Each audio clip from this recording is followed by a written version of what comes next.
우리가 어릴 때부터 정말 많이 들어온 이야기 있죠? 바로 아담과 하와, 그리고 선악과 이야기요.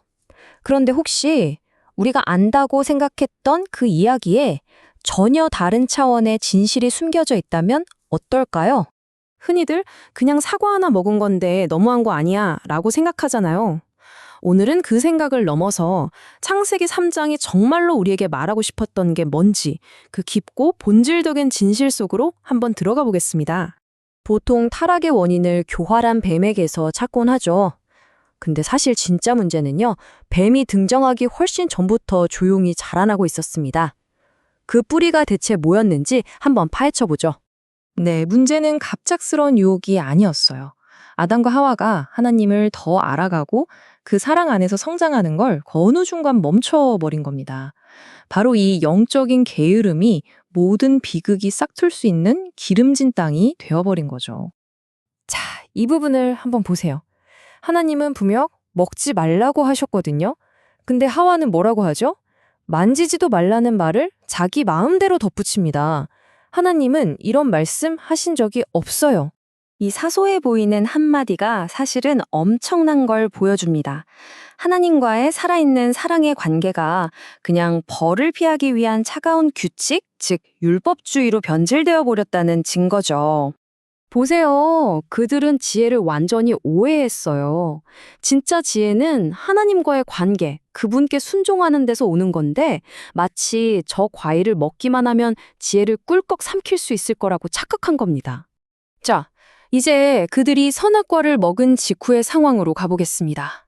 모든 게 끝장난 것 같은 그 절망의 순간에 정말 아무도 예상치 못한 놀라운 반전이 시작됩니다.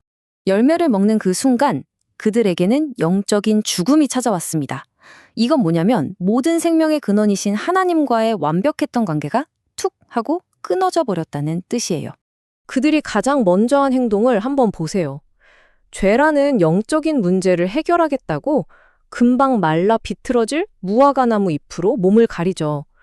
이게 바로 자기 힘으로 죄를 덮어보려는 인간의 첫 번째 헛된 노력이었습니다. 그런데 바로 그때 하나님께서 뱀에게 저주를 선포하시는 그 한가운데서 정말 믿을 수 없는 말씀을 하십니다. 바로 구원자에 대한 인류 최초의 약속을 주시는 거예요. 신학자들은 이걸 원복음, 그러니까 최초의 복음이라고 부릅니다.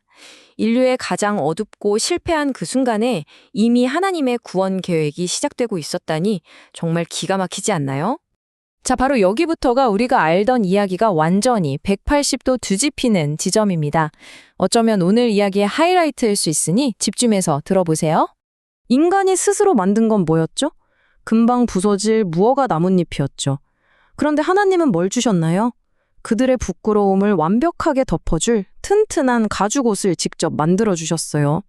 여러분, 이 가죽옷이 그냥 옷이 아니에요. 이건 누군가의 피 흘림, 희생이 있었다는 뜻입니다. 하나님께서 직접 그들의 죄를 덮어주셨다는 거죠. 그들 스스로는 절대 할 수 없는 일을 하나님이 해주신 겁니다. 자, 그런데 이런 질문이 남죠.